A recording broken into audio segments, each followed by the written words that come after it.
The American presidency is an office of immense power. The president holds the executive power of the nation. He commands the armed forces and shapes the national agenda. Understanding these powers and their limitations is essential to understanding the American system of government. We will delve into presidential power, exploring its constitutional foundations and the checks and balances that prevent its abuse.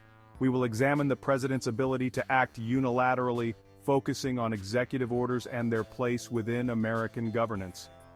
Finally, we will delve into historical instances where presidents have tested their authority and the responses of Congress and the courts. The foundation of presidential power lies within the United States Constitution, specifically Article 2. This article outlines the president's roles and responsibilities, granting him significant authority while establishing limitations. Article 2, Section 1, states that the executive power shall be vested in a President of the United States of America. This establishes the president as the head of the executive branch and grants him the authority to carry out the laws of the land. Article 2, Section 2, designates him as Commander-in-Chief of the Army and Navy, granting him control over the military. Beyond military matters, Section 2 grants the President the power to pardon offenses, make treaties, and appoint officials with the Senate's consent.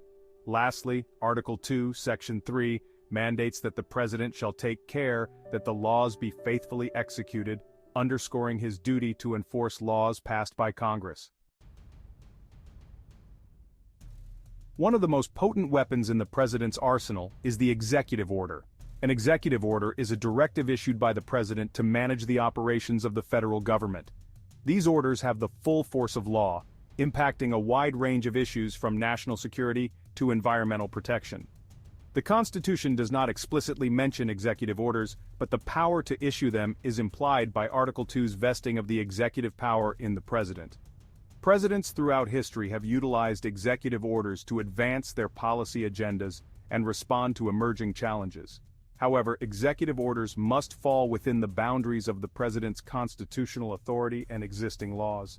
Congress can pass legislation to overturn or limit the impact of an executive order.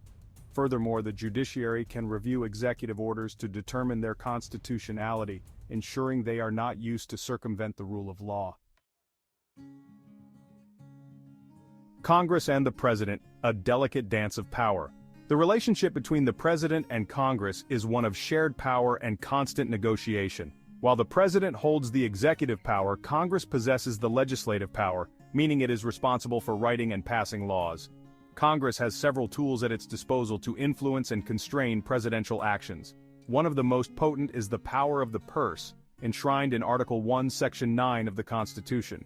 This power grants Congress control over federal spending, allowing it to approve, modify, or reject the president's budget requests. In 1974, following President Nixon's attempt to unilaterally withhold funds appropriated by Congress, Congress passed the Impoundment Control Act. This law prevents the president from refusing to spend money that Congress has allocated for a specific purpose. Impeachment stands as the most powerful check Congress holds over the president. The House of Representatives has the sole power to impeach a president for treason, bribery, or other high crimes and misdemeanors. The judiciary's gavel enforcing constitutional boundaries. The third branch of government, the judiciary, plays a crucial role in ensuring that the president acts within the bounds of the Constitution. Federal courts, with the Supreme Court at its apex, have the power of judicial review. This means they can examine executive actions and determine whether they are permissible under the Constitution. If a court finds that a presidential action exceeds the president's constitutional authority or violates individual rights, it can declare that action unconstitutional and therefore invalid. This power of judicial review serves as a significant check on presidential power, ensuring that the president is not above the law. The judiciary's role in reviewing executive actions is not without controversy. Some argue that it gives unelected judges too much power over elected officials like the president. However, supporters of judicial review argue that it is essential for upholding the rule of law and protecting individual liberties. Throughout American history, the courts have not shied away from confronting presidential power. Presidential overreach, lessons from history. The history of the American presidency is replete with instances where presidents have tested the limits of their power, leading to clashes with Congress and the judiciary.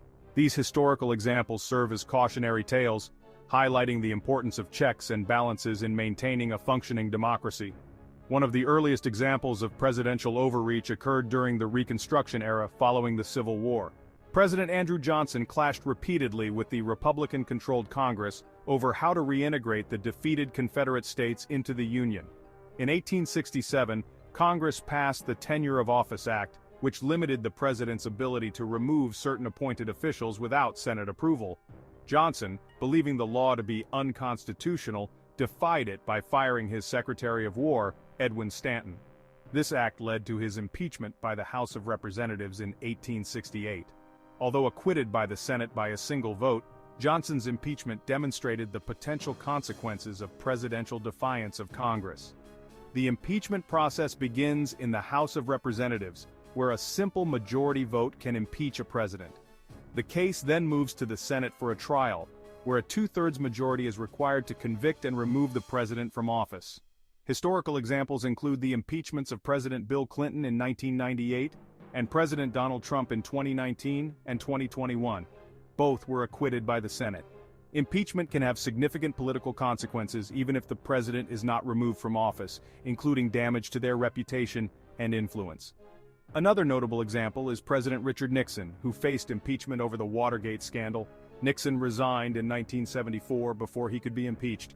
President Ronald Reagan's administration was embroiled in the Iran-Contra affair, where senior officials secretly facilitated the sale of arms to Iran, which was under an arms embargo.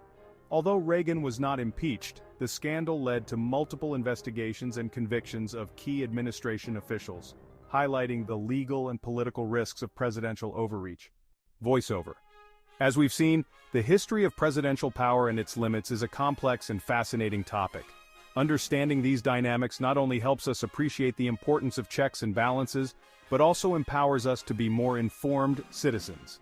If you found this video helpful, please consider subscribing to our channel and giving this video a like. Your support allows us to continue creating content that educates and informs. Thank you for watching, and stay tuned for more insightful videos on history, politics, and governance. Safeguarding democracy, the enduring importance of checks and balances. The American system of government is founded on the principle of checks and balances. This system is designed to prevent any one branch of government from accumulating too much power and becoming tyrannical. The powers granted to the president are vast, but they are not unlimited. Congress, through its legislative authority and power of the purse, has the ability to constrain presidential actions. For instance, Congress restricted funding for military operations in Vietnam, effectively limiting the president's ability to continue the war without legislative approval. The judiciary, through judicial review, can strike down executive actions that it deems unconstitutional. For example, in 2017, the Supreme Court blocked parts of President Trump's travel ban, asserting the judiciary's role in checking executive power. It is through this intricate dance between the three branches of government that the delicate balance of power is maintained. The current political climate underscores the importance of vigilance in safeguarding our democracy. By understanding the limits of presidential power and the checks and balances that constrain it, we can help to ensure that the United States remains a nation governed by the rule of law, not the whims of any one individual. Thanks for watching. If you found this video informative, make sure to hit that like button and subscribe to our channel for more insightful content.